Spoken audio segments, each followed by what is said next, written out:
Now, a second cargo ship has sailed from the port of Odesa in Ukraine despite the threat of Russian attack. The Primus is sailing along a new humanitarian corridor in the Black Sea. Now, it was opened after Russia withdrew from the Black Sea grain deal last month, which guaranteed safe passage to vessels carrying Ukrainian exports.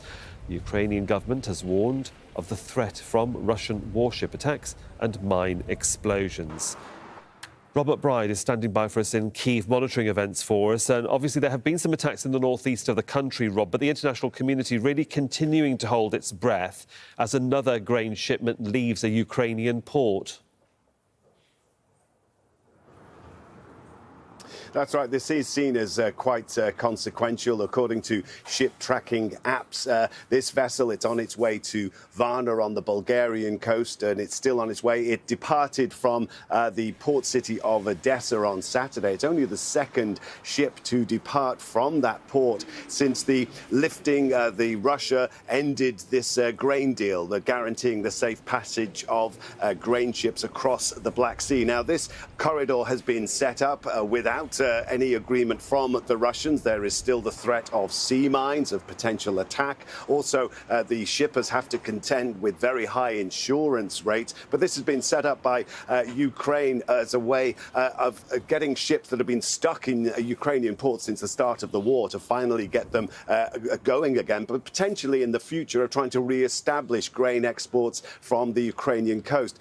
We've seen in recent weeks and months Ukraine looking for alternative routes of land borders and also the seaports or the river ports that feed into the Danube River as a way of getting grain exports and food exports out of Ukraine. But while those have been effective, it's still, if we're going to see a return to the kind of food exports that we had pre-war, then there is this general acceptance that they have to somehow try to start the mass export of food from these large ports on the Ukrainian Black Sea coast. If we slightly pivot to sort of the Ukrainian counteroffensive that we're hearing about, what more can you tell us about that?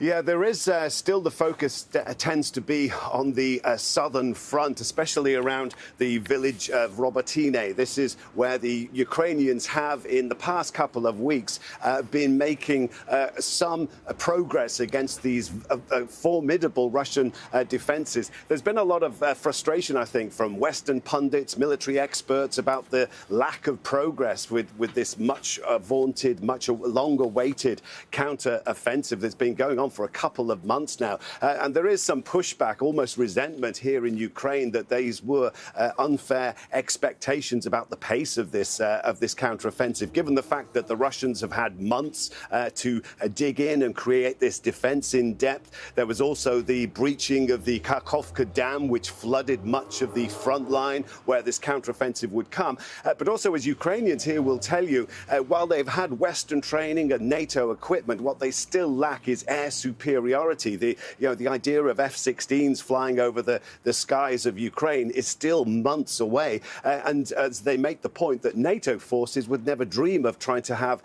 a ground counter-offensive on this scale without air superiority. But progress is being made, finally, it seems, towards this strategically important town of Tokmak. Beyond that, very far beyond that, is the coast of the Sea of Azov. And there is a feeling from bloggers here and also military commanders on the Ukrainian side that some of the worst of the defences have been overcome in that area.